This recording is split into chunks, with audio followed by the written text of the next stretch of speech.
अधोगती तयार झाली सगळी असणारी माणसाची भूमिका पापा देती अनुमोदन करीती हिरण संताचे सात्विकतेकडे माणसाची दृष्टी नाही म्हणून कीर्तन हेच एक माध्यम असं आहे की जीवनाला सार्थकतेची वळण वाटचाल देत आहे पण त्याचाही बाजार झाला विठाला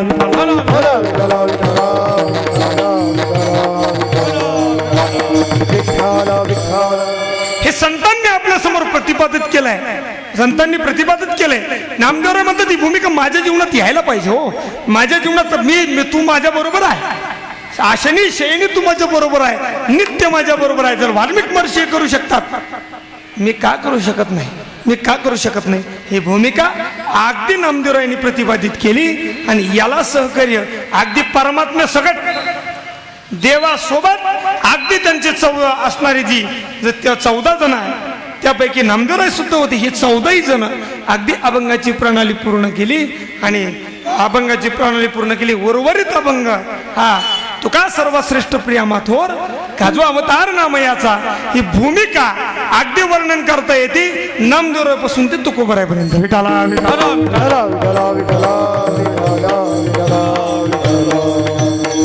नामदेवरायचे ख्याती सामान्य नाही मी बोललो सार्थकतेचं वर्णन होतं निरर्थकतेचं वर्णन होत नाही निरर्थकतेचं वर्णन होत नाही आणि ते सोपं पण नाही ते अवघड आहे सोपं सांगू का तुम्हाला सोपं जास्त अवघड सांगणार नाही सोपं सांगू का भगवान परमात्मा अर्जुनाला गीतेमध्ये उपदेश करतो भगवान परमात्मा अर्जुनाला म्हणतो अर्जुना जीवन जगत असताना सार्थकतेची संगती असावी अर्थात चांगल्या माणसाची संगती असावी मूर्ख माणसाची संगती असू नये मग अर्जुनानं देवाला प्रश्न केला देवा अरे ती मूर्ख माणसं आहेत तरी कोण आणि ते सात्विक माणसं आहेत तरी कोण ज्यांचं जीवन सार्थक झालेलं आहे जे चांगले त्यांना तू म्हणतोय ते आहेत तरी कोण आणि निरर्थक माणसं आहेत तरी कोण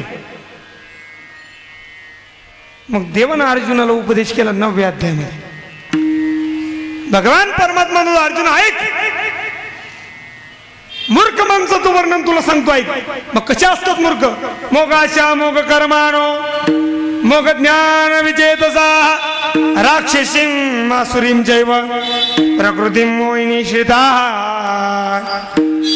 मूर्ख माणसाचं वर्णन अगदी मूर्ख माणसाचा काल कसा असतो मूर्ख माणूस कसा असतो ही भूमिका अर्जुना पुढे कोणी मांडली भगवंतानं मांडली भगवंत साधा नाही भगवान साधा नाही अर्जुनाला गुह्यातलं गुह्य सांगितलं जे बापाला सांगितलं नाही जे आईला नाही सांगितलं जे भावाला नाही सांगितलं ते गुह्य अर्जुनाशी बोलत परमात्म्यानं अर्जुना मोगाशा मोग कर्मानो तुला मोकार माणसाचं मूर्ख माणसाचं कार्य सांगतो गावरान भाषेत त्याला मोकार म्हणतात गावरान भाषेत त्याला मोगुम म्हणतात जो माणूस मोगुम आहे ज्याचं कर्म मोगुम आहे ज्याचं साधन मोगुम आहे ज्याचा आश्रय मोगुम आहे तो मोगुम त्याचं लक्षण मी तुला सांगतो मोगाशा तो मोगुम आहे तो मोग आहे त्याचं कर्म मोग आहे त्याचं ज्ञान मोग आहे कशामुळे आहे कारण तो राक्षसी प्रवृत्तीच्या अधीन आहे राक्षसी प्रवृत्तीच्या अधीन आहे राक्षसी प्रवृत्तीचे जे साधन आहे ते साधन त्यानं अवलंब केलेलं आहे साधन त्यांनी परिपक्व केलेलं आहे मग ते साधन कोणते आहे मदिरा आहे जुगार आहे जे काही वाईट व्यसन आपण म्हणतो ना हे सगळे राक्षसी प्रवृत्तीच्या अधीन आहे ज्यानं मदिरा प्राशन केली लोक गावात आल्यावर त्याचा सत्कार करते बरोबर ना अहो सत्कारच करते पण तो हरण नाही करीत त्याचा सत्कार होतो तो माराने होतो त्याचा सत्कार वाईट परिणामाने होतो त्याचा परिणाम साधा नाही त्याची संगती साधी नाही त्याची संगती करू नये त्याचा परिणामही वाईट आहे त्याचं जीवनही वाईट आहे आणि त्याचा कालही वाईट आहे विठाला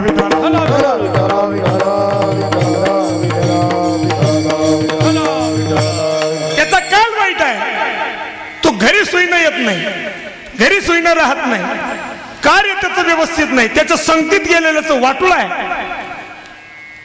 आणि त्यानं केलेलं कार्य ते वर्णनात येत नसतं त्याचा परिणाम सुद्धा वाईट आहे काय मारिती तोडीती झोडीती निष्ठूर यमाचे किंकर बहुसा हे आधमाचं वर्णन आहे मूर्ख माणसाचं वर्णन आहे सुभाषितकार सांगतात व्यसनी न तू मूर्खा नाम निद्र या कलहा नवा हा मूर्ख माणसाचा काल हा व्यसनात जातो मूर्ख माणसाचा काल हा झोपेत जातो आणि मूर्ख माणसाचा काल जागा झाला, जागा नाही तो जागा होतोच, त्याचा काल भांडणात जातो, कशानं तरी भांडण काढतो.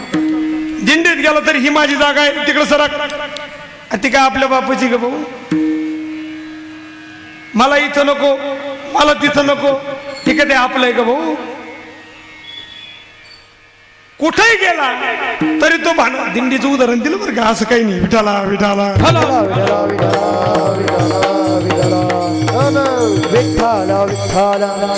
वहिनी साहेब होते आमच्या बरोबर यंदा, ती म्हणतील महाराज आमच्यावरच बोलून राहिले काय काय माहिती. विठाला विठाला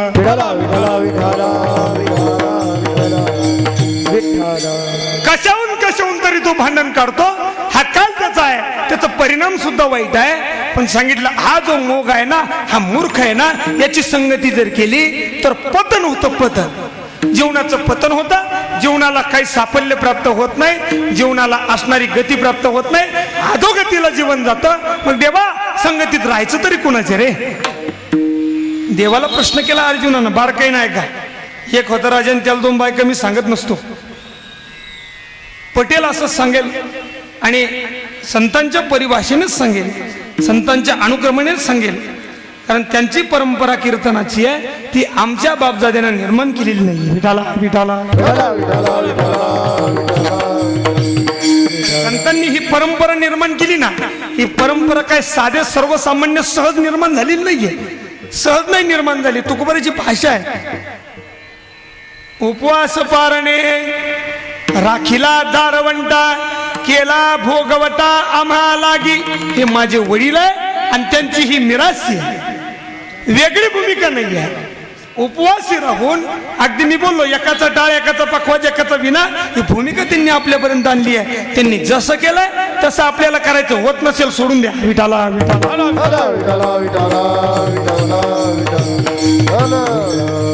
देवा म्हणलं त्याचं वर्णन होत नाही, मूर्खाचं वर्णन होत नाही. मूर्खाचं वर्णन करता येत नाही. एक कल्पना करा, आपल्या समोर कल्पना करा, गावामध्ये डीजे चाललाय, गावामध्ये डीजे चाललाय, डीजे पुढं एक मुलगा, अगदी समारंभ आहे, एक मुलगा बिधुंद नाचतोय. नुसतं नाचत नाही गुरुजी, गुंड्या बिंड्या अगदी. ते मी काही नाचलो नाही, पण मी पाहिलेलं आहे. अगदी अंगात येतं त्यांचं, बिगर पैशाच्या अंगात येते त्यांची. अगदी गुंड्या बिंड्या काढून नाचून अगदी नाचायला लागला. तो त्याच गावातला होता, त्याचा वडील तिकडून आला, त्याच्याबरोबर पाहुणे आले आणि ते पाहुणे नेमकी त्याला पाहायला आले होते. काय बोललो मी, तो मुलगा गुंड्या काढून नाचतोय, शरीर उघडं झालंय त्याचं, आणि त्याचे वडील तिकडून आले. त्या वडिलाबरोबर पाहुणे होते, पाहुणे मुक्कामी होते. त्या काळात काही एसटी नव्हती, आताच्या काळात बी काही त्या गाडी घोडी काही माणसाला येत नाही. ते पाहुणे मुक्कामी होते, जाणते माणसं होते, मुक्कामी होते.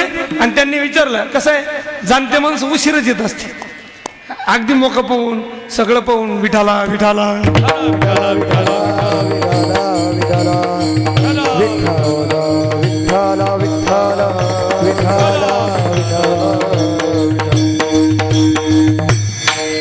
आहे की नाही. कृष्ण महाराज आले, शतकोटी धन्यवाद. मुलगा डीजे पुढे नाचतोय, गुंड्या उघड्या करून नाचतो. वडील तिकडून आले, सोबत पाहुणे आहे, त्याला पाहण्याकरता आलेले आहे. पाहुण्याचा पहिलाच प्रसंग आहे, तिथून चालले. त्या पाहुण्यानं त्याला पाहिलं आणि वडिलाला विचारलं, का हो का हो का हो. म्हणले रामभाऊ. म्हणले ते पोरग कोणाचं आहे, ते पोरग कोणाचं आहे. रामभाऊनं काय म्हणायला पाहिजे तुमच्या भाषेत समजा. पाहुणे हा पोरगा आपला आहे असं म्हणले का रामभाऊ. हा पाहुणे ते पोरगा आपलं आहे असं नाही म्हणले. ते म्हणले काय माहित कोणाचं आहे. हा मला नाही माहित म्हणले कोणाचं आहे. आपल्या मुलाला सुद्धा मुलगा न म्हणणं, मी काय बोललो, इतकं सोपं नाही ते. बरोबर, आधमाचं वर्णन करणं इतकं सोपं नाही.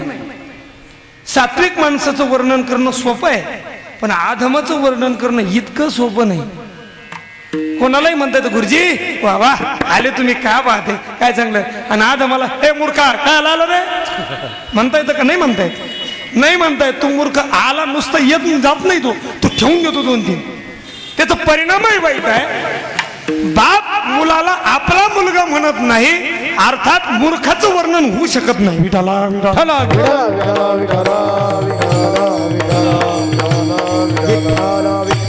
मग अर्जुनानं भगवंताला प्रश्न केला, भगवंता अरे सांग कुणाला सात्विक म्हणावं, कुणाची संगती करावी, कुणाच्या सोबत राहावं. त्याचाच पुढचा श्लोक, महात्मांस तुमं पार्थ दैवी प्रकृतीमाश्रिता भजन धनन्य मनसो ज्ञात्वा भूतादिमव्यम. सात्विक माणूस त्याला म्हणतात ज्याचा काळ चिंतनात जातो, ज्याची वेळ चिंतनात जाती, ज्याचं जीवन चिंतनमय राहतं, ज्याचं जीवन देवाच्या पूजेत संतांच्या जीवनामध्ये, ज्याचं पूजन धर्माच्या कार्यामध्ये ज्याचं जीवन अगदी परिपूर्ण राहतं ना, अशाला सात्विक म्हणतात. तरी कीर्तनाची निरंतनाची नाशिले व्यवसाय प्रायचित्ताची, ते नामची नाही पाप शिल्लक नाही हो. पापाचं नाव सुद्धा तिथं नाही, अगदी पापाचं लवले सुद्धा तिथं राहत नाही. त्याला सात्विक म्हणतात, त्याला सात्विक जीवन म्हणतात. आणि अशांचंच वर्णन होतं. विठाला विठाला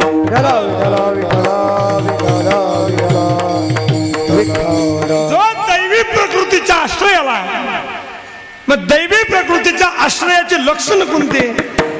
जसं पापात्मक भूमिका मूर्ख माणसाच्या भूमिकेचे आश्रयाचे लक्षण सांगितले. अगदी जुगार मदिरा अगदी काय असेल ते व्यभिचाराधिक प्रकार त्याचे आहे. तसं याच्या जीवनाचे लक्षण मुख्य अर्थात सात्विक माणसाच्या जीवनाचे लक्षण, सज्जन माणसाच्या जीवनाचे लक्षण वर्णन करीत असताना नाम महिमा, समाधी महिमा, ध्यान महिमा, चिंतन महिमा या जीवनाची भूमिका अर्थात ते चालते ज्ञानाचे बिंब, तयाचे अवयव सुखाची ती भांब, येल माणूस पण ते भांब लौकिक आहे. फक्त माणूस पण अगदी पांघरून घेतल्या करताय, नुसतं पांघरून घेतात, माणूसपणाची भूमिका घेत नाही म्हणून त्यांचं वर्णन होतं. आणि माणूस असून सुद्धा तो सज्जनाचं पांघरून घेतो. जो माणूस आहे ना तो सज्जनाचं पांघरून घेतो. त्याच्या अंतःकरणामध्ये दुर्जन आहे, दुर्जनता भरलेली आहे. त्यांच्या अंतःकरणामध्ये मलविक्षेपादी आवरणाचे दोष आहे, अनेक प्रकारचे दोष त्याच्या चित्तामध्ये आहे. त्याचं जीवन मलिन झालेलं आहे, अंतरी मलिन आहे. हा आमच्या विठाला विठाला विठाला मुक्ताबाई म्हणतात ना, वरी भगवा झाला ना मी अंतरी वश केला का मी, त्याशी म्हणून आहे साधू जगी विटंबना बाधू. अंतःकरणात त्याच्या मलिनता आहे, अशांचं वर्णन होऊ शकत नाही. विठाला विठाला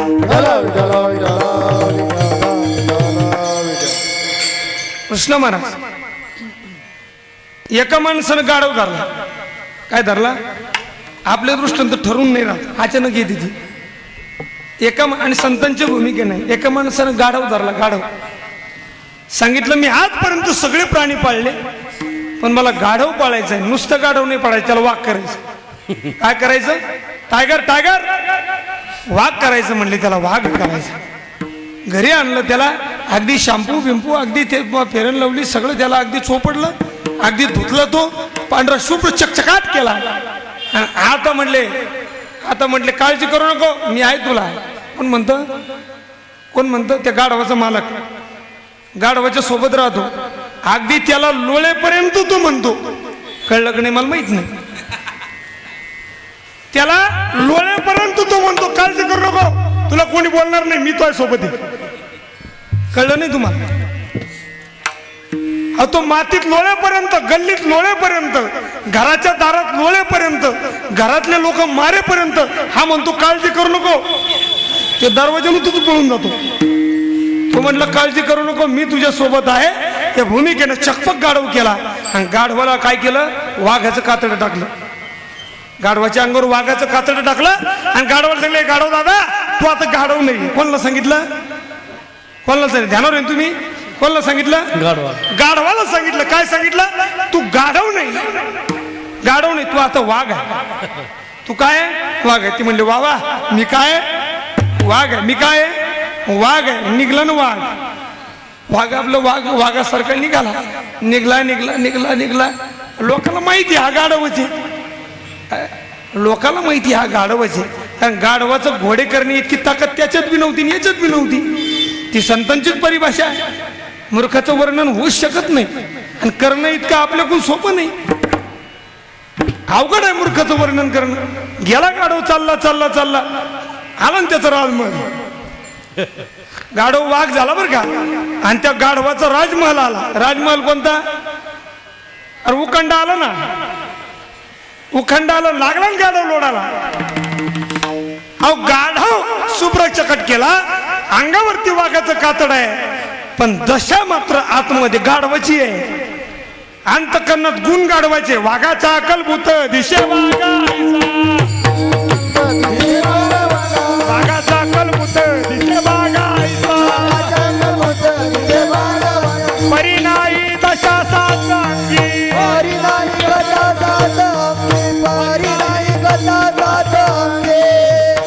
वाघाचं कातड वाघासारखं आहे, पण ते वाघासारखंच राहतं, त्याच्यात गुण नसतात. अर्थात जो ते घेतो ना त्याला स्वभावता ती गुण निर्मळता असावी. आणि ज्यांच्याकडे ही स्वभावता गुण निर्मळता नवे नवे, ज्यांच्याकडे विभूती एक ज्यांच्याकडे आहे, या विभूतीचा साक्षात्कार ज्यांच्या जीवनामध्ये आहे, फक्त त्यांचंच वर्णन होतं, कोणाचंही वर्णन केल्या जात नाही. म्हणून निळोपराय संतांचं वर्णन करतात. निळोपरायची भूमिका आहे बघा तुम्ही. तुकोबराय स्पष्ट मत आहे. तुकोबराय म्हणतात आम्ही फक्त वर्णन भक्ताचंच करू, आम्ही फक्त वर्णन संताचंच करू, कुणालाही आम्ही संत म्हणणार नाही. हा ऋषी तेरी देवा खरी माझे सुखे परिमियाशी मुखे न म्हणे संत. कुणालाही मी संत म्हणू शकत नाही. आपण कुणालाही म्हणतो हा संत आले, महाराज आले. महाराज तेच होते, आपण काय महाराज, आपण पोतराज आहे. विठाला विठाला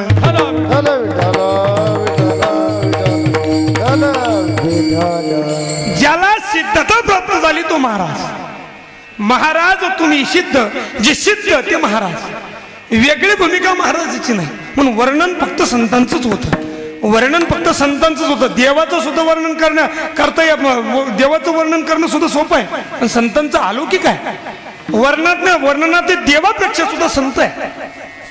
वेगळी भूमिका नाही, वर्णनात ते देवापेक्षा संत आहे. संतांचं वर्णन करणं इतकं सोपं नाही. अहो देव गडबडला हो एकदा, देव गडबडला संतांचं वर्णन करत असताना निळोबराय वर्णन करतात, संतांचं वर्णन करतात निळोबराय. पण संत म्हणतात आम्ही जीवनामध्ये संतांचं वर्णन केलं ना, वर्णन करणारे संत आहे, त्यांची भूमिका आहे. काय वाणू आता नपुरी वाणी, आमची वाणी पुरत नाही. अपार महिमा संतांचं काय बोलू मी वाचा. नाथ महाराज म्हणतात माझ्या वाचेनं त्यांचं काय वर्णन व्हावं. त्यांचा महिमा अपार आहे, गणित नाही महिमा, अपार महिमा आहे. देवाला वाटलं संत आपल्या जवळ आहे, संत माझ्या सोबत आहे, संत माझ्या अंकित आहे, नवे नवे माझ्यामुळं संत आहे. पण तुकोबाराय म्हणले देवा तुझ्यामुळं आम्ही नाही रे, आमच्यामुळं तू आहे. संत देवाला सुद्धा त्याची जात दाखवण्याची ताकद संतांमध्ये आहे. तुकोबाराय म्हणले देवा तुझ्यामुळं आम्ही नाही रे, आमच्यामुळं तू आहे. आमची या भावे तुझं देवपण ते का विसरून राहिलाच. आमच्यामुळं तुला देवपण आहे. तू हा विठोबा निदान, हा पंढरीचे वार करी ते अधिकारी मोक्षाचे, हे तू नाही म्हणला, हे आम्ही म्हणलो. विठाला विठाला आम्ही म्हटलो तेव्हा 37 लाख लोक आले. आम्ही म्हटलो तेव्हा 37 लाख लोक आले. सहजासहजी ते आले नाही. मग देवानं सांगितलं एवढे मोठे ना, तुमचं वर्णन मी करतो. अर्जुना पुढे भगवान परमात्म्यानं संतांचं वर्णन करायला घेतलं. अर्जुना पुढे बरं का, अर्जुना पुढे संतांचं वर्णन देव करू लागला. अर्जुना ऐक संत कसे आहे, संत कसे आहे. अर्जुन म्हणले मला ऐकायचं ते संत कसे, सांग मला संत कसे आहे. ज्ञानोबर आहे ना देवाच्या मुखात एक ओवी दिली. ज्ञानोबर आहे ना देवाच्या मुखात ओवी दिली. ज्ञानोबराय म्हणतात देव वर्णन करतोय, देव आता वर्णन करतोय. अर्जुन ऐकतो. देव म्हणतो अर्जुना आत्मज्ञानी चोखडी. देवानं संतांचं वर्णन करायला घेतलं. आत्मज्ञानी चोखडी. अर्जुनाचं लक्ष देवाच्या मुखाकडे गेलं, देवाचे शब्द कानावरती पडले आणि त्या लक्षणाकडे अर्जुन आता स्थिरावला, जाऊ लागला. अगदी प्रवेश करता करता तिथपर्यंत गेला, तेवढा देवानं पुढचा शब्द वापरला, ते संत माझे रूपडे.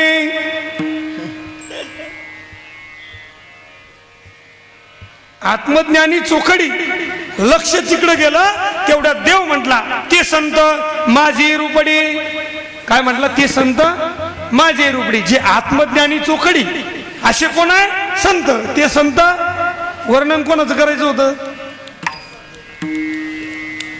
वर्णन कोणाचं करायचं होतं? संतांचं. केलं कोणाचं? स्वतःच केलं ना. हे जर देवाची कथा आहे, आम्ही व्यासपीठावर उभारून आमच्या नावाचा उल्लेख करतो, ते काय ते सहज काही विषय नाही. विठाला विठाला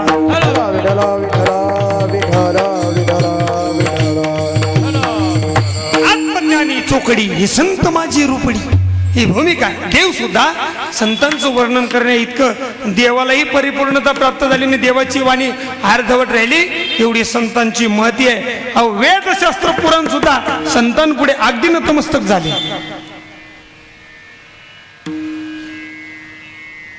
वेदशास्त्र पुराण सुद्धा संतांना वेदशास्त्र देती ग्वाही.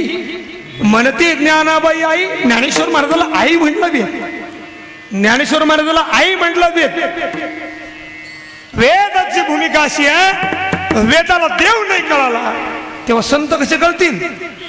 वेदाला देव नाही कळाला, देवापेक्षा संत श्रेष्ठ आहे. जर देव वेदाला कळाला नाही तर संत कसे कळतील? ज्ञात महाराज चिडून बोलले, हो काय विचारू नका म्हणले ते वेदाला, काय कळतं त्याला? पण म्हणलं ज्ञात महाराज म्हणले वेदालाही नाही कळला, वेदालाही नाही कळला, अंत पार त्याचा कानडा, राजा पंढरीचा कानडा, राजा पंढरीचा कानडा, राजा पंढरीचा कानडा, राजा पंढरीचा.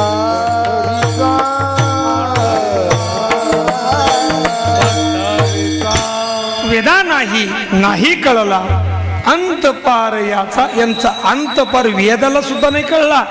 नाथ महाराज रमेश महाराज याचे पुढे जाऊन नाथ महाराज चिडून बोलले, विचारू नका त्याला, त्याला काय कळतं? त्याला काही कळलं नाही. ज्याच्यावर तू झोपलाय त्यालाही काही कळलं नाही, ज्याच्या सोबत आहे त्यालाही काही कळलं नाही. पुसू नका, विचारू नका, पुसू नका बाई वेदा शिकाई. चिडून बोलले नाथ महाराज. कळलेच नाही शेष चिनला झाल्यात विसरतो जिबा जिबा, देव विटेवरी का हो उभा उभा, विठाला विठाला. वेदाला परमात्मा नाही कळला तेव्हा संत काय कळतील? हा, संत काय कळतील? वेगळी भूमिका नाही. संतांनी सुद्धा वेदाला स्थिर केलं. संतांनी सुद्धा वेदाला स्थिर केलं. वेद अनंत बोलीला, अर्थ येतुकाची साधीला, हे संतांनीच वेदाला स्थिर केलं. वेदाला सुद्धा वेदाची भूमिका कळली नाही. वेद काय सामान्य होतं का? देवापासून त्याची उत्पत्ती झाली. हा, एका वेदाचे 4 भाग झाले, एका वेदाचे 4 वेद झाले. ही भूमिका वेदाला सुद्धा ते कळलं नाही. वेदाला सुद्धा स्थिर केलं. हा, 18 पुराणाची ओटी नाही नामावी नकोटी. पुराणालाही संतांनी स्थिर केलं, वेदालाही संतांनी स्थिर केलं. वेगळी भूमिका नाही. संत सुद्धा वेदाला सुद्धा कळले नाही. हा, 4-6 वंदिती पाय. नाथ महाराज म्हणतात, हा, पूर्व पुण्य सता गाठी संत भेटी तरी होय, धन्य धन्य संत संग पिठे पांगवन जन्माचा. 4-6 वंदिती पाय. अहो संतांच्या चरणावरती लोटांगण घालतात. वेद श्रुती संतांच्या चरणावरती लोटांगण घालतात. त्यांनाही संत कळाले नाही अशी विभूती संतांची आहे. आणि अशा संतांचं जीवन वर्णनातीत आहे. वर्णन करणे इतकं अगदी अधिकारात परतवे, वर्णन करणे इतकी संतांची महती अगदी सोपी नसली तरी ती सोपी आहे. विठाला विठाला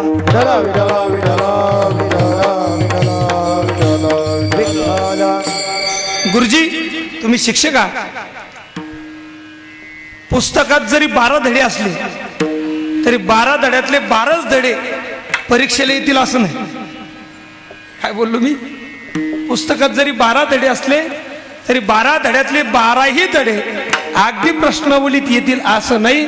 त्यातले 2 येतील, 4 येतील, त्यातले एखादा तरी नवे अख्खा धडा असला तर तो अख्खाच्या अख्खा येत नाही. त्यातले 1-2 प्रश्न येतील. तसं संतांचं जीवन अख्ख्या धड्याप्रमाणे आहे. तो धडा म्हणजे अथांग सागर आहे. त्यातलं 1 निमिष जरी कळला ना, 1 निमिष तरी आपल्या जीवनाची सार्थकता आहे. विठाला विठाला विठला विठला विठला विठला विठला विठला. पण त्यातही प्रकार असा आहे, संतांचं महत्व कळण्याकरता हे सर्वसामान्याच्या मुखातून नसावं, ते संतांच्याच मुखातून असावं. का? संतांचं वर्णन करण्याला संतच लागतो, भक्ताचं वर्णन करायला भक्तच लागतो. भक्ताचा महिमा भक्ताची जाणती. वेगळ्याला ही भूमिका नाही, वेगळ्याला ही भूमिका नाही. अगदी अंगावर किती पांघरून घातलं, भाऊ तुझं जरी झाली म्हैस गाय तरी काय होय काम देणू.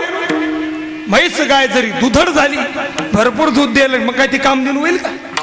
हे संतांची परिभाषा आहे, संतांचं उदाहरण आहे. म्हणून संतांचं वर्णन करायला संतच लागतात. इथं वर्णन करणारे संत आहेत आणि ज्यांचं वर्णन आहे तेही संत आहे. सार्थक जीवनाचं वर्णन करणारे निळोपर आहे आणि ज्यांचं वर्णन करतात ते संत श्रेष्ठ आहेत. नामदेवरायचं जरी उदाहरण घेतलं तरी चालेल. विठाला विठाला विठला विठला विठला विठला. अहो साक्षात परमात्म्यानं तोंड नामदेवरायकडे करावं. नुसतं परमात्मा नाही फिरला, फिरविले देऊळ जगा माझी ख्याती, नामदेवा हाती दूध प्याला. देऊळ फिरलं, देऊळ देऊळ फिरलं, देऊळ. हे नामदेवरायची ताकद आहे. नामदेवरायची काही सामान्य ताकद नाही. नामदेवरायनं काशी विश्वेश्वराला आदेश करावा, ही नामदेवरायची ताकद आहे. विठाला विठाला विठला विठला विठला विठला विठला विठला. ज्ञानोबराय नामदेवराय तीर्थयात्रेला सोबत आहे. ज्ञानोबरायला नामदेवरायनं उपदेश करावा, ज्ञानोबरायला नामदेवरायनं उपदेश करावा. विहिरीत गेले ज्ञानेश्वर महाराज, पाणी पिऊन आले, पण नामदेवराय म्हटले मी जाणार नाही, त्याला गरज असेल तर ते पाणी वर येते. काय बोलले नामदेवराय? मी दोघातलं असणार हे करत नाही. हा, संगती अगदी सांगायचं ज्याच्या त्याचा अधिकार परत आहे, पण नामदेवरायचं बी अधिकार काही कमी नव्हता. भक्त शिरोमणी लढीवाला भक्त नामदेवरायचे होते. नामदेवराय नामदेवराय म्हटले मी पाण्यात जाणार नाही, त्याला गरज असेल, माझी ताण भागवण्याची भूमिका जर त्याच्यात असेल, पोषितो जगासी एक लावतो. आम्ही त्याचे असणारे, आम्ही समर्थाची कांता काय कोरांना मागे. आम्हाला भीक मागण्याची गरज नाही. राजाची कन्या गेली भिक्षा मागायला, लोक आनंदाने भिक्षा देणार नाही, तिला थोतू करतील. राजाला बोलतील काय, राजाची कन्या कधी भीक मागेल का? पाहिजे तसं देईल, पाहिजे तसं प्राप्त होईल. कल्पतरू खाली जो कोणी पैसला काय उणे त्याला सांगा तुझी, किंवा कल्पतरू खाली येते मागू तरी. जे पाहिजे ते कल्पतरू त्यांच्या हातात आहे. आणि आता भिक्षा मागण्याची काय गरज आहे? नामदेवराय म्हणले मी जाणार नाही, गरज असेल पाणी वर येईल. विहीर भरून बाहेर आली, नामदेवराय पाणी पिले ते विहिरीचं. नामदेवराय पाणी पिले. ज्ञानाची ओळख देवाला नामदेवरायनं करून दिली, ज्ञानाची ओळख गंगेला नामदेवरायनं करून दिली. वेगळी भूमिका नाही. श्रेष्ठत्व संतांचं एका एका शब्दामध्ये अगदी व्यापक आहे, अगदी व्यापक आहे. गंगेला सांगितलं, गंगेला सांगितलं घाबरू नको, घाबरू नको. हे ज्ञान काय इतक्या पुरतं मर्यादित नाही, ते सर्वातही आहे. नामा मने सोडा बाई, ज्ञानदेव सर्वा ठाई, ज्ञानदेव सर्वा ठाई, ज्ञानदेव सर्वा ठाई. नामा मने सोडा बाई, ज्ञानदेव सर्वा ठाई. ज्ञानदेव सर्वा ठाई, ज्ञानदेव सर्वा ठाई.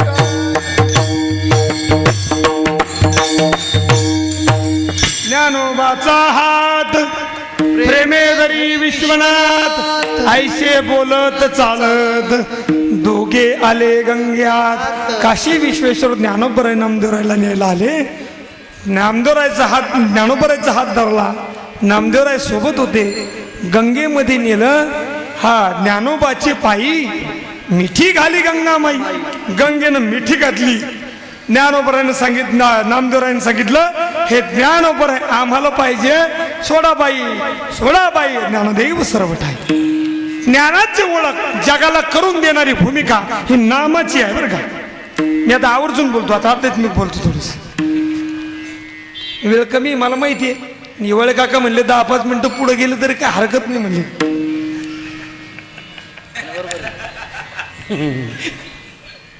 विठाला विठाला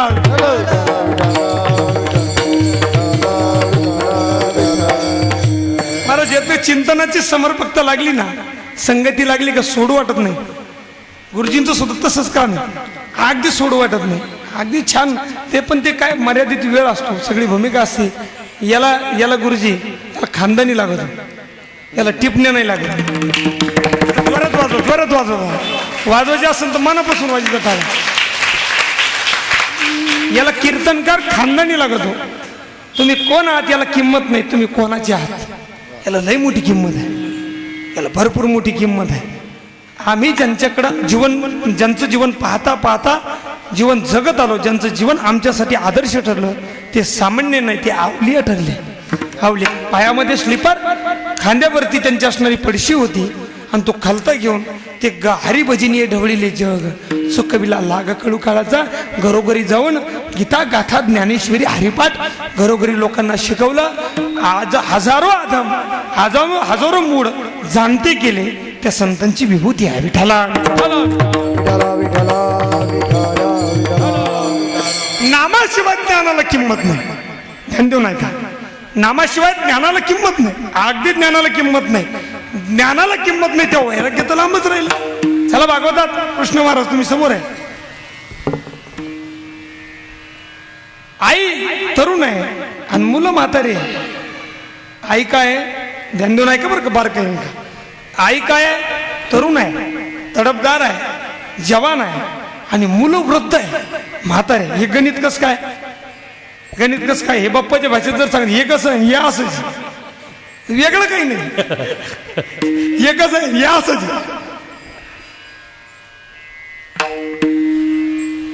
नारदाचा उपदेश झाला म्हणजे काळजी करू नका, कलियुगा माझी कलावे कीर्तन.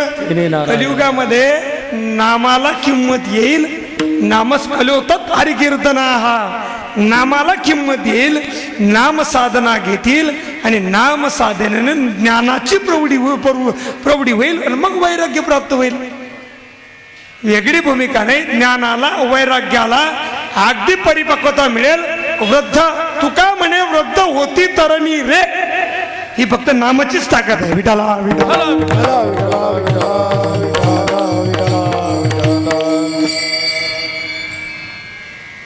तुका म्हणे वृद्ध होती तरणी रे, बहिरे ऐकती कानी रे, आंधळ्याशी डोळे पांगळ्याशी पाय. तुका म्हणे वृद्ध होती तरणी रे, ही फक्त नामाचीच ताकद आहे. वैराग्यानं हे होऊ शकत नाही, ज्ञानाने हे होऊ शकत नाही, कारण ती इतकं सोपं नाही. वैराग्याने होऊ शकत नाही, ज्ञानाने होऊ शकत नाही. याच्या पुढे बोलू का? वैराग्याने होऊ शकतं, ज्ञानाने होऊ शकतं, पण त्याला नामाची जोड लागेल. आणि नाम म्हणजे वेगळं काय नाही, नाम म्हणजे प्रेम. नाम म्हणजे वेगळं काय नाही, नाम म्हणजे प्रेम. वेगळी भूमिका नाही. नाथ महाराज बोलले भक्ती प्रेमाविना ज्ञान नको देवा. अभिमान नित्य नवा आता माझी. नुसतं ज्ञान देऊ नको, भक्ती प्रेमाशिवाय ज्ञान देऊ नको. भक्ती दे पण ती प्रेमाची दे, कारण प्रेमाला फक्त भक्तीनं जिंकता येतं, प्रेमाला पैशानं जिंकता येत नाही. आपण पहिल्यांदाच बोललो विठाला.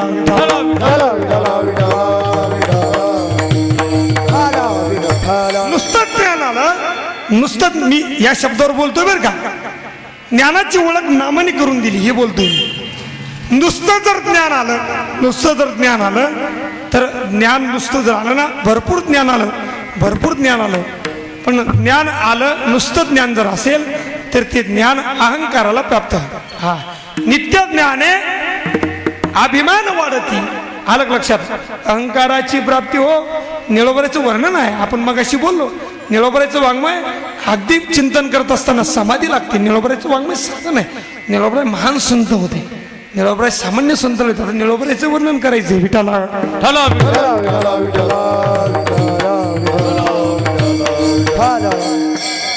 नुसत्या ज्ञानाला अहंकार प्राप्त होते. अज्ञानाला सुद्धा बाबा, अज्ञानाला सुद्धा अहंकार असतो.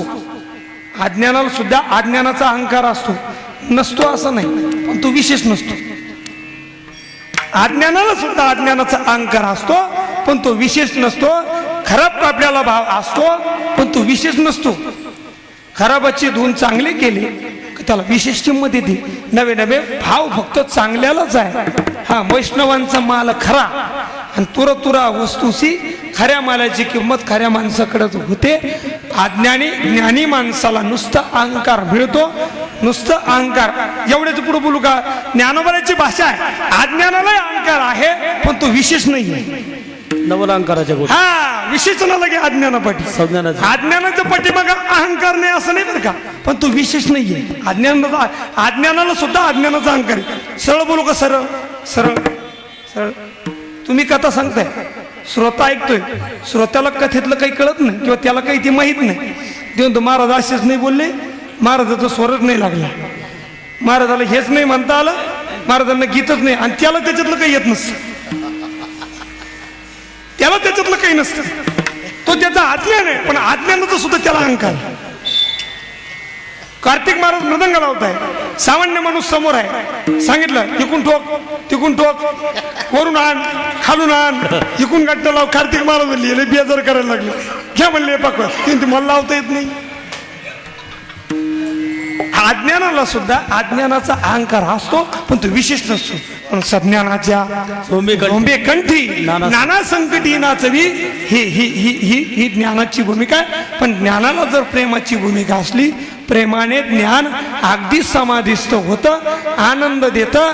725 26 27 वर्ष झाले, पण आज समाधिस्थ मूर्ती भजे ज्ञानदेव विठ्ठला विठ्ठला विठ्ठला विठ्ठला विठ्ठला. ज्ञानोपराय जगाला कळले ते नामानं कळले. भजे ज्ञानदेवम हे जे कळलं ना ते नामाने कळलं. अखंड देवाचं नामस्मरण केलं.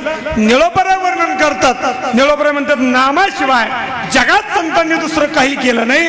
आपल्या जीवनामध्ये अगदी आनंदाने, आपल्या जीवनामध्ये परमात्मा अगदी सार्थकी ठेवून, परमात्म्याला समोर ठेवून, परमात्म्याचे चलन, आपल्या जीवनाची सार्थकता नामाने परमात्मा साध्य केला. अभंगाचं पहिलं जण नाम वाचे श्रवण कीर्ती, नाम वाचे श्रवण कीर्ती, नाम वाचे श्रवण कीर्ती, नाम वाचे श्रवण कीर्ती, श्रवण कीर्ती, नाम वाचे श्रवण कीर्ती,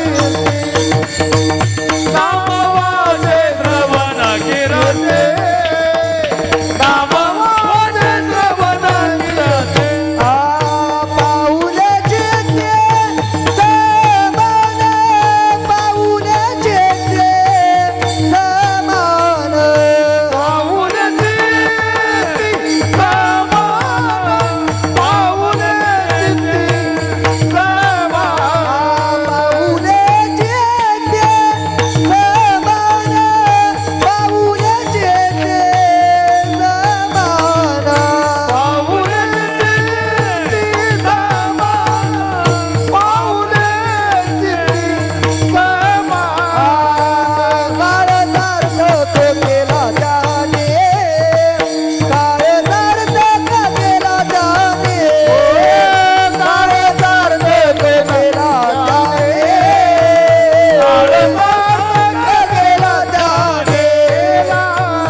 करतात संतांचं जीवन हे सार्थक ठरलं. कशामुळं? नामबाजी श्रवण कीर्ती. आवाज द्या तुला, माझा आवाज गेला आता. विठ्ठला विठ्ठला सध्या सीझन चालू झाला आता. सीझन चालू झालं, सकाळ संध्याकाळ कीर्तन आहे आणि कमी जास्त होत आहे. आवाजाचं कमी जास्त, ओढून बोलायची सवय लागली, सहज बोलायची सवय नाही राहिली. तुकोबरायची भाषा अजून आमच्या गळात उतर ना. तो का म्हणे मेलो सांगता सांगता, ते जर कळलं तर मग आणायची काय करायची. नाम वाचे श्रवणे कीर्ती, पाऊले चित्ती समान. वाचेन परमात्म्याचं नामस्मरण घेतलं, ते श्रवणात आलं आणि मग आपल्या जीवनामध्ये त्याची कीर्ती झाली. वाचेन श्रवणानं कायिक वाचिक मानसिक तप या भूमिकेनं अगदी शरीरामध्ये बोलणीची नाही. एक देवाविन काही नेघे नेघे नेघे माझी वाचा विसावा. तुका म्हणे हवा हवा साधावा. माझं जीवन रोम रोम जय कृष्ण श्रीकृष्ण विठ्ठल परमात्मा विठ्ठल केशवा नारायण रोम रोम जय कृष्ण श्रीकृष्ण म्हणतोय. ही भूमिका जीवनामध्ये प्राप्त केली आणि जीवनामध्ये अगदी नाम वाचे श्रवणे कीर्ती पाऊले चित्ती समान. आपल्या जीवनामध्ये वर्णन करायचं असेल तर ते एकदम मुखात यावं लागतं. मुखात येता येता येता सुरुवात डायरेक्ट कीर्ती होत नाही. डायरेक्ट वाचा त्याला स्वीकारित नाही. डायरेक्ट कंठ त्याच्याबद्दल दाटत नाही. डायरेक्ट त्याच्याबद्दल श्रवण होत नाही.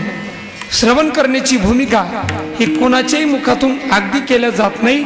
त्याची वाचा शुद्ध आहे. त्याचं श्रवण माणसाचं होतं. गुरुवारी राऊत बाबांच्या कीर्तनात हजारो लोक राहतात. तो अधिकार संपन्न भूमिका त्यांच्या जीवनामध्ये अगदी परिपक्व आहे म्हणून ते लोक आहे. कोणाचंही लोक श्रवण करीत नाही. विठाला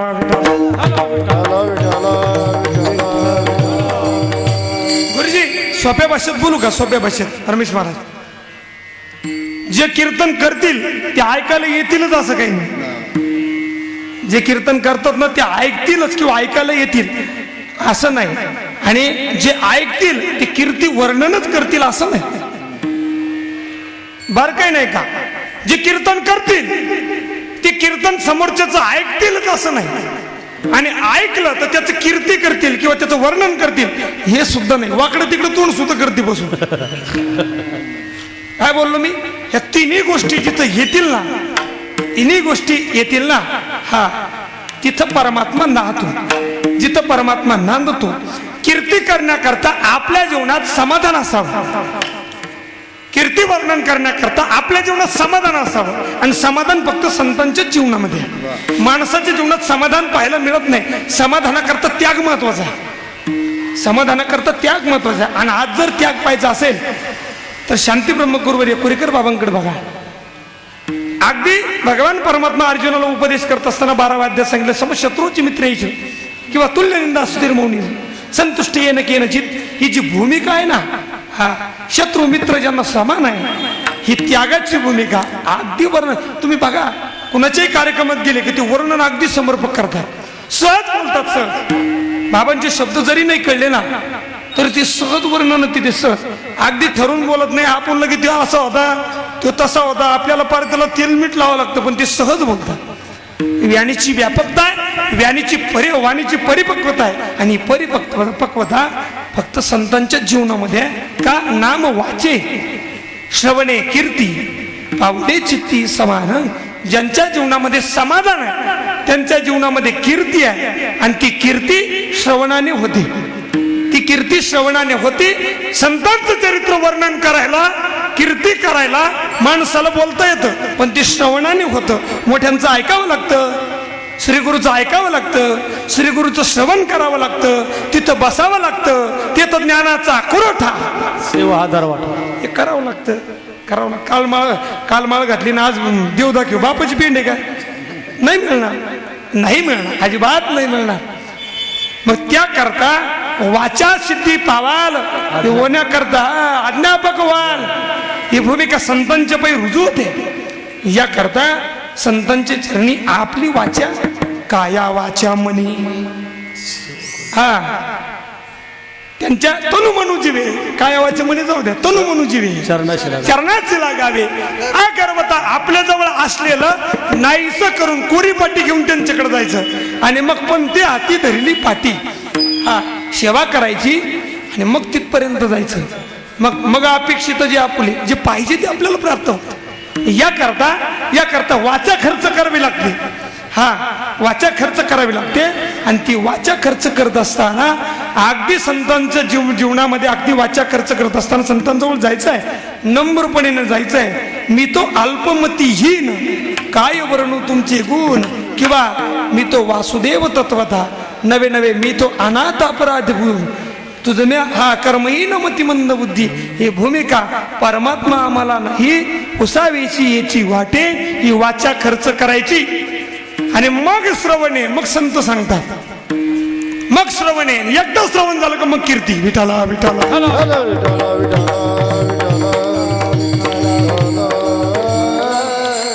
नामदेवराव म्हणतात माझ्या जीवनामध्ये भगवान परमात्मा आशनी शयनी होता, सोबत होता, राहत होता. नामदेवा हाती दूध प्याला. भगवान परमात्मा सोबत असताना सुद्धा मला देव कळाला नाही. अगदी देवाची भूमिका मला अजिबात समजली नाही, अजिबात नाही समजली. पण मी संतांकडे गेलो, मला देवाचा अहंकार झाला. नामदेव म्हणतात, मला कोणाचा अहंकार झाला? देवाचा. बाबा बाबा अहंकार निशिकन दाट गुरुवचनी फुटली. मला अहंकार झाला. नामदेव म्हणतात मला अहंकार झाला, देवाचा अहंकार झाला. पण गुरुनं तो अज्ञान रूपी अहंकार नष्ट करून ज्ञानाची पहाट करून दिली. कोणाच्या माध्यमातून? एक आई भेटवली, माता भेटवली.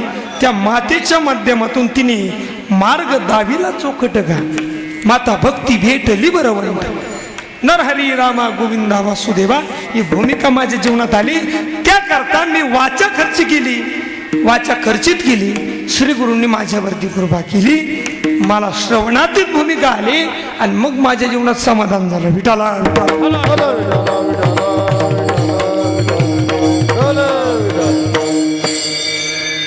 नामामध्ये केचरा पायी भेटी झाली सर्वा पायी. माझ्या जीवनामध्ये कीर्ती उदयाला आली. माझ्या जीवनामध्ये अगणित अनंत अनंत माझ्या जीवनामध्ये कृपा झाली. आणि आता कीर्तीची भूमिका आमच्या जीवनात प्रकट झाली. म्हणून ज्ञानोबरायचं वर्णन आहे, म्हणून नामदेवरायचं वर्णन आहे. ज्ञानोबरायची भूमिका साधी नाही, नामदेवरायची भूमिका साधी नाही. अर्थात मी म्हणू का, संत कसे होते ते फक्त संतांसारखेच. ज्ञानोबराय म्हणतात कुरुक्षेत्रावरती युद्ध झालं. कौरव पांडवांनी युद्ध कसं केलं? कौरव पांडवांनी युद्ध केलं ते कौरव पांडवासारखंच. कौरव पांडवाचे युद्ध कैसे? कौरव पांडव जैसे. जसं त्यांनी केलं ना ते तसं. संत कसे? संतांसारखे. वेगळी भूमिका आपण करणार. हरिभक्त थोर भूमंडळी. या भूमंडळात हरिभक्त इतकं थोर नाही, याला म्हणतात कीर्ती. विठाला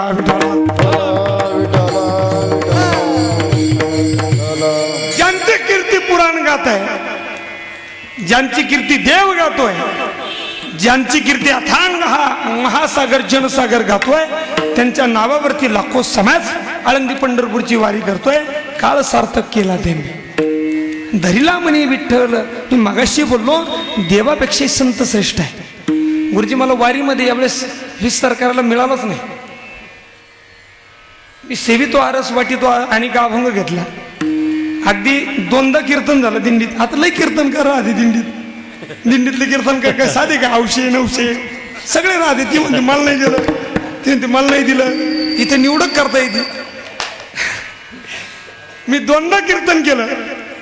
हा सेवितो आरस वाटीतो आणि का. पण भाऊ माझ्याकडून काही तो अभंग सुटला नाही. पहिल्याच चरणावर मी आला तर पहिलं चरण पहिल्यांदा झाला, आता दुसरं बोलू. ते पहिलंच चरण परत संपना. डबल चिंतन नाही. दोनदा बोललो मी. दोनदा बोललो तरी संपत नाही. संतांचं वर्णन अगणित आहे. विठाला विठाला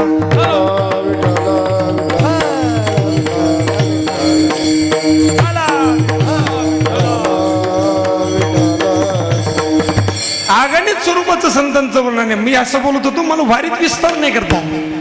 कारण देवापेक्षाही संत श्रेष्ठ आहे. जगामध्ये जेव्हा नव्हते चराचर तेव्हा होते पंढरपूर. हा पाता रावळ्याची पाठ तीर्थे घडली 360. हा ऐशी शंकर सांगे ऋषी जवळी सकळ तीर्थे माध्यान्न काळी येथे पुंडलिका जवळी करती अंघोळी वंदिती चरण. पंढरपूरचं जरी एवढं महात्मा आहे, माध्यान्न काळाला सगळे तीर्थ पंढरपूरला येतात. अगदी लोहदंड तीर्थाजवळ पुंडलिकाच्या पायाजवळ स्नान करून जातात, पवित्र होण्यात होऊन जातात. जगातले सगळे तीर्थ घेतात. ही सगळी भूमिका आहे. तिथलं तृण आणि पाषाण इतुके देव मानावे. तृण पाषाण गवत दगड हे देव आहे पंढरपूरचे.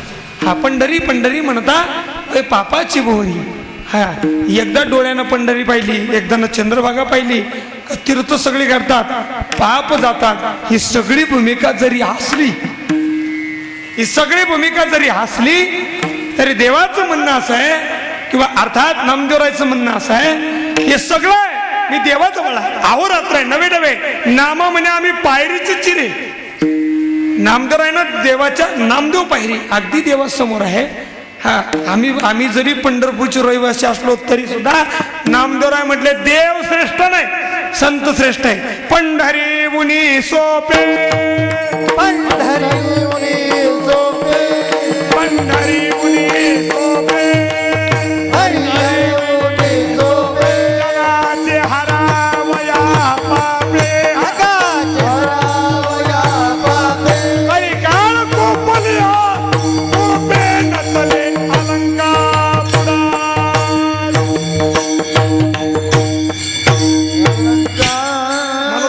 लागते स्पीड. त्यांना माहिती सायलेंट करते, पण आज जरा सायलेंट नाही. आज पंढरीहून सोपे, पंढरीपेक्षा सुद्धा आळंदी सोपी सांगितली. पंढरीपेक्षा सुद्धा पंढरीहून सोपे, जनाचे हरावया पापे, कलिकाळ कोपल्या कोपे, नचले अलंकापुरासी. साऊंड सिस्टम वाले पंढरपूर नाही जायचं, आता कुठं जायचं? आळंदीला जायचं. जेवढी पंढरपूरची वारी श्रेष्ठ सांगितली ना, तेवढी ज्ञानोबाची कार्तिकी श्रेष्ठ सांगितली. जे पंढरपूरला जातात आणि त्यांनी जर ज्ञानोबाची कार्तिकी नाही केली ना, त्यांची वारी सफल ठरत नाही. ध्यानात ठेवा, मी बोलत नाही. त्यांनी कार्तिकीला गेलंच पाहिजे बरं का वहिनी साहेब. विठाला विठाला, कार्तिकीला त्यांनी गेलंच पाहिजे, पण आळंदीला त्यांनी गेलंच पाहिजे. ही भूमिका आहे. पंढरीहून सोपे, जनाचे हरावया पापे, खडीकाळ कोपल्या कोपे, न चले अलंकापुरासी. अलंकापुराला अहो देवाला सुद्धा विश्रांतीचं स्थान ज्ञानोबर आहे. नामा म्हणे देवा चला तयात आहे, विश्रांती घ्यावं या कल्पवरी. आळंदीला देवाला सुद्धा अलंकापुराला स्थान मिळालं ज्ञानोबराय करता. अहो जगाचा व्याप ज्ञानोबराय करता रडतोय. काळ सार्थक केला त्यांनी, देव म्हणती रुक्मिणी, हा एकच योगी देखिला नाही, ते तर ज्ञान संजीवनी जाण त्रैलोक्याची. काय भूमिका आहे संतांची, काय भूमिका आहे सावताबाबाची. सावताबाबाची काही वेगळी भूमिका आहे. सावताबाबाने देवाला यायला लावलं. सावताबाबा देवाकडे गेले नाही. साठवीला दाता, हा सावत्याने केला मळा, विठू देखीला डोळा. सावत्यानं मळा केला, मग सावत्यानं मळा केला. सावता महाराज आमुची माळी याची जात. मग ती माळी कोणती? आता याच्यावर वेगळं चिंतन होईल. या देहाचा मळा केला सावता महाराजांनी, आणि याच्यामध्ये देवाला अगदी देवाला भाव आणला. देवाला भाव आणला. डोळ्यानं माझा परमात्मा, एकानं हा विठाला विठाला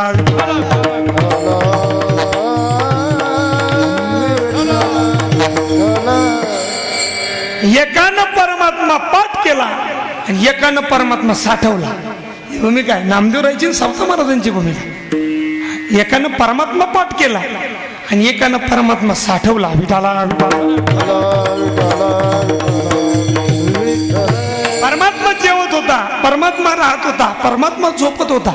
नामदेवरायच्या वाड्यामध्ये परमात्मा दळायला यायचा हो जनाबाई बरोबर. परमात्म्यानं सेवा केली. का?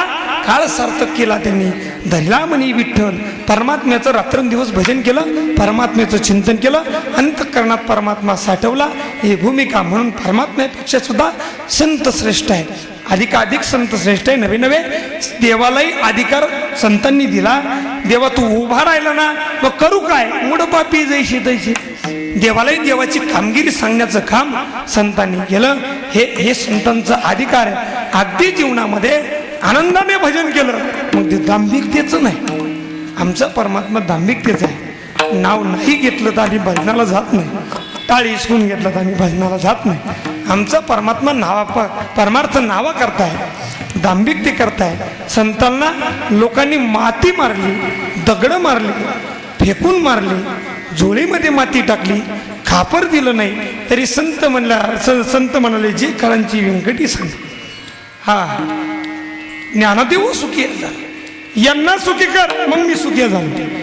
ही संतांची भूमिका. कीर्तनाचा समारंभ निर्दंब सर्वदा. कीर्तन कसा करावं? दांभिक स्वरूपानं नाही, ते निर्दंब करावं, अनंत कालापर्यंत करावं. त्याला मर्यादा नाही.